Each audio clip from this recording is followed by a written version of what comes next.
챗GPT의 API를 통해 너무 쉽게 시제품 구현이 가능하다라는 점에서 두 가지 생각을 하게 되었는데요.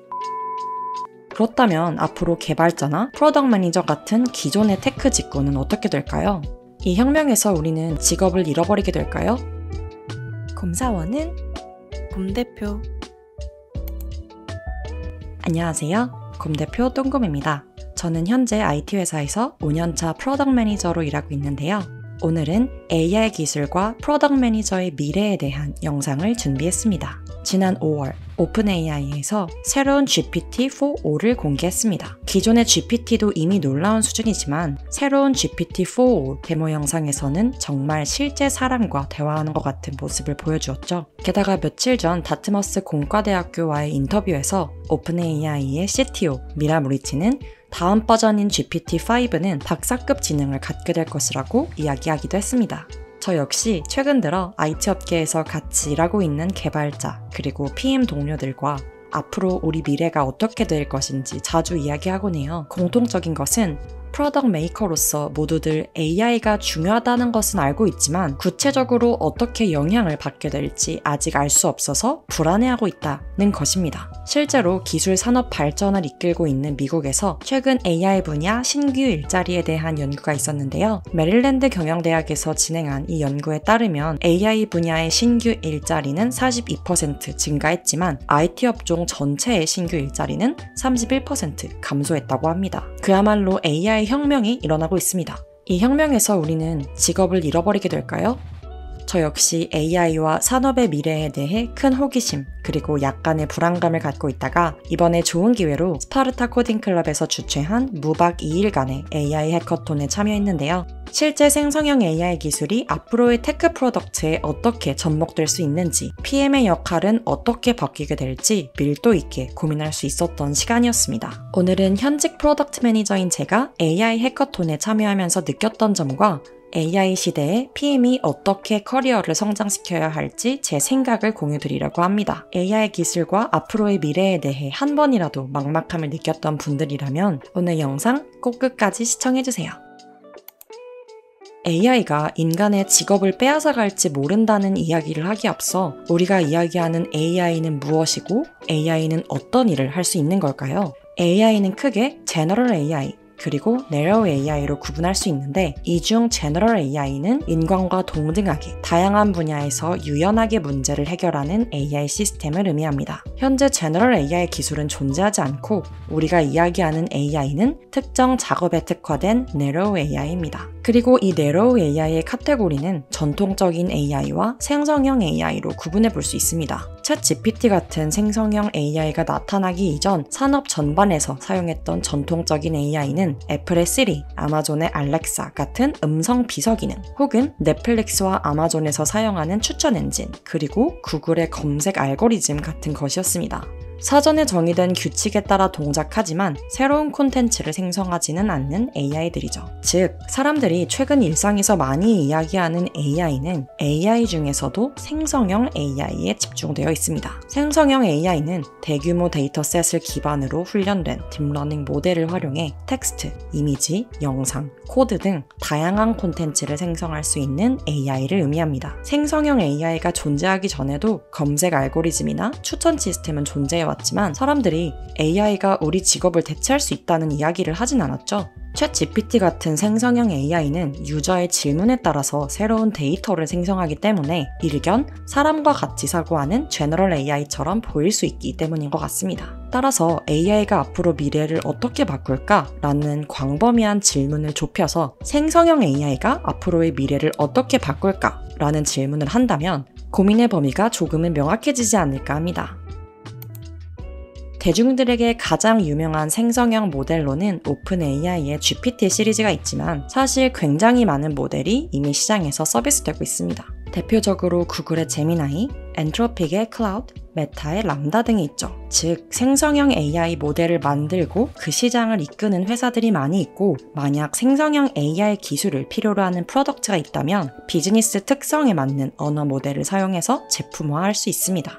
생성형 AI 기술을 프로덕트화한 좋은 예시로 Perplexity라는 AI 검색 엔진이 있는데요. 엔비디아의 공동 창업자 젠슨 황도 구글 대신 검색한다 라고 밝혔을 정도로 급부상한 제품입니다. Perplexity 역시 무료 버전은 챗GPT 3.5 모델을 기반으로 하고 있고 프로 버전에서는 AI 모델을 유저의 선호에 따라서 다양하게 선택할 수 있게끔 열어두고 있습니다. 즉, AI 모델은 프로덕트를 완성하는 하나의 기술이자 솔루션이고 어떤 AI 모델을 골라서 사용하는지와 별개로 Perplexity라는 검색 엔진 프로덕트는 헐루시네이션을 최소화하여 믿을 수 있는 원하는 결과를 답변해 검색 시간을 줄여주는 가치를 유저에게 주고 있습니다. 서두가 길었는데요. 생성형 AI 기술 자체를 개발하고 이를 통해 매출을 일으키는 회사는 제한적일지 모릅니다. 그러나 이 개발된 AI 모델을 프로덕트에 차용해 프로덕트의 목적과 사용성을 차별화하는 것이 앞으로의 프로덕트 메이커들의 과제가 될 것 같습니다. 실제로 제가 참여했던 해커톤에서도 총 25개의 MVP가 제안되었는데요. 대부분의 프로덕트들이 컨셉과 타겟 유저단에서 차별화 포인트가 있었고 실제 생성형 AI 기술은 챗GPT의 API를 연동해서 시제품 구현이 가능했습니다. 챗GPT의 API를 통해 너무 쉽게 시제품 구현이 가능하다라는 점에서 두 가지 생각을 하게 되었는데요. 첫째는 앞으로는 혼자서도 AI를 차용해 제품을 만들어내는 1인 창업자가 점점 늘어날 수밖에 없겠다 라는 점이었고요. 두 번째는 API 연동을 메인 기능으로 구현한 제품은 장기적으로는 차별화가 어렵겠다는 점이었습니다. 아무리 특별한 컨셉이 있다고 해도 단순히 컨셉만으로 차별화하기에는 사용하는 AI 기술 자체가 타사의 기술을 차용한 것이기 때문에 컨셉을 따라하는 경쟁자는 언제 어디에서나 나타날 수 있고 특히 모델을 개발하는 회사에서 직접 운영하는 챗GPT 같은 플랫폼에서 얻을 수 있는 답변 이상으로 뾰족한 사용 목적과 가치를 만들어내는 것이 중요해질 것 같습니다. 따라서 장기적인 차별화를 위해서는 생성형 AI 모델이 우리 프로덕트의 목적대로 작동하게 하는 정교한 프롬프트 엔지니어링 그리고 목적에 맞게 최적화된 UX가 점점 더 중요해질 것 같다는 생각을 하게 되었습니다. 지금까지 결국 생성형 AI는 하나의 기술이고 API 연동일 뿐일 수 있으며 이를 잘 활용하기 위한 장기적인 차별화 포인트가 중요해질 것이라는 의견을 말씀드렸는데요. 그렇다면 앞으로 개발자나 프로덕트 매니저 같은 기존의 테크 직군은 어떻게 될까요? 저는 AI 기술을 직접적으로 다루지 않는 기존의 프로덕트 메이커들이 직업을 잃게 될 것이라고 크게 걱정할 필요는 없다고 생각합니다. 예를 들어 아까 소개드렸던 AI 검색 프로덕트 Perplexity는 웹과 앱에서 서비스를 하고 있는데요. 즉 AI 검색 기능을 코어한 기술로 활용하는 이 회사에서도 프로덕트를 완성하기 위해서 여전히 서버 개발자, 앱 개발자, 기획자, 디자이너, 분석가를 필요로 할 것입니다. 물론 생성형 AI를 차용한 프로덕트의 개수는 앞으로 늘어나게 될 테니 AI 기술을 연동하고 다룰 수 있는 직군에 대한 니즈가 산업 전체적으로 점점 커지겠지만 그렇다고 해서 프로덕트를 완성하기 위해 반드시 필요한 기존의 직군이 불필요하다는 의미는 아닙니다. 예를 들어 개발 직군의 경우 생성형 AI에 필요한 코드를 짜게 하면 실제 엔지니어는 거의 검수만 하고 몇 가지 수정만 하면 될 정도로 완성도 높은 코드를 짤 수 있습니다. 그래서 챗GPT에게 질문 잘하는 법, 챗GPT와 페어 프로그래밍 하는 법 등 AI 기술을 잘 활용할 수 있는 방법이 큰 관심을 받게 되었죠. 기존의 개발자 업무의 많은 부분을 차지하던 코드를 짜는 일의 상당 부분을 이제는 생성형 AI가 대신해주니 이러다가 개발자가 대체되는 거 아니야? 라는 생각을 당연히 할 수 있지만 사실 직무의 역할은 산업과 회사의 니즈에 따라서 계속해서 변화하는 게 당연합니다. 이제 개발자는 풀고자 하는 문제 상황을 잘 정의해서 하이레벨에서 아키텍처 디자인을 잘 한 뒤 생성형 AI의 질문을 잘 하고 검수하는 역량이 더 중요해진 것이지 더 이상 개발자가 불필요하다는 의미는 아닙니다. 따라서 이전에 내가 어떻게 일을 했든 그 역할은 결코 고정적이지 않다는 점을 이해하고 앞으로의 시대에서 일을 잘하기 위해서 어떤 역량과 경험이 중요할지를 고민하는 것이 중요합니다. 앞으로의 우리에게는 끊임없이 배우고 성장하는 학습의 역량이 그 어떤 스킬보다 중요해지지 않을까 싶습니다.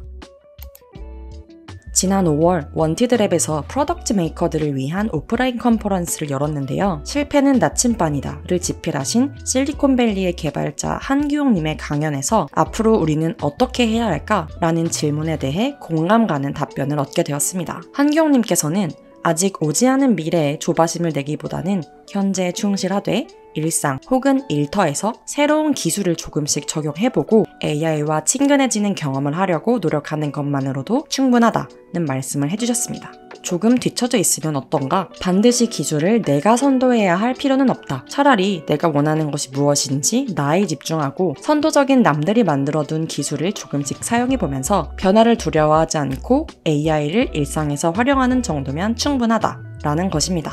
제가 최근에 읽은 마카오 폴리텍 대학교 컴퓨팅 데이터 전공 교수 김성규님의 책 데이터는 예측하지 않는다 에서도 동일한 내용을 강조하고 있습니다. 지금 모두가 챗 GPT를 쓰고 달리를 쓰고 있다고 해서 너무 안달복달하지 마시라. 당신이 기술에게 다가오지 않는다면 기술이 당신에게 다가올 것이다. 이 강연 이후 저도 일상에서의 AI 활용을 실천하기 위해서 스파르타 코딩 클럽의 무박 2일 해커톤에 참여하게 되었는데요. 생성형 AI가 특별히 어려운 무언가가 아니라는 것, 그래서 일상 속에서 잘 활용할 수 있다면 AI로 인한 변화를 두려워할 필요 없다는 것을 실감할 수 있었던 경험이었습니다. 특히 제가 평소에 만나던 개발자, PM 같은 프로덕트 씬의 사람들 뿐만이 아니라 간호사, 선생님, 치과의사 등 기초 지식이 전혀 없는 다양한 직무의 백인이 모여서 제공된 AI 강의를 듣고 그 강의에 따라 직접 AI 서비스를 만들어 볼 수 있었던 경험이었는데요. 이번 해커톤을 진행하면서 누구나 코딩을 쉽게 배울 수 있고 특히 AI 기술 덕분에 앞으로는 비개발자들이 아이디어를 현실화하기도 더 좋을 것 같다는 생각이 들었습니다. 저도 해커톤이 끝난 이후에도 AI 기술에 대해 좀 더 노출도를 늘리고 싶다는 생각이 들었는데요. 그래서 요즘 퇴근 후에 스파르타 코딩 클럽에서 노코드로 AI 앱 만들기 강의를 수강하고 있기도 합니다. 오늘 영상을 스폰서해주신 스파르타 코딩 클럽에서 저희 구독자만을 위한 특별한 할인 쿠폰을 제공해 주시기로 했는데요. 저희 곰사원은 곰대표 구독자만을 위한 50% 할인 쿠폰을 댓글에 남겨두었으니 저처럼 AI 적용에 대해 기본기를 익히고 활용까지 해보고 싶은 분이라면 이번에 좋은 기회로 AI 기술과 더 친밀해지는 계기를 삼으시면 좋을 것 같습니다. 오늘은 이렇게 제가 생성형 AI에 대해 프로덕트 메이커로서 생각하는 앞으로의 미래와 대비 방법에 대해서 진솔하게 얘기해 보았는데요. 여러분이 생각하시는 앞으로의 미래는 어떤 모습인가요? 댓글을 통해 많이 의견 남겨주시면 감사하겠습니다. 앞으로도 저희 채널에서 성장과 커리어에 대한 좋은 영상으로 만나요. 감사합니다. 지금까지 곰대표 똥곰이었습니다.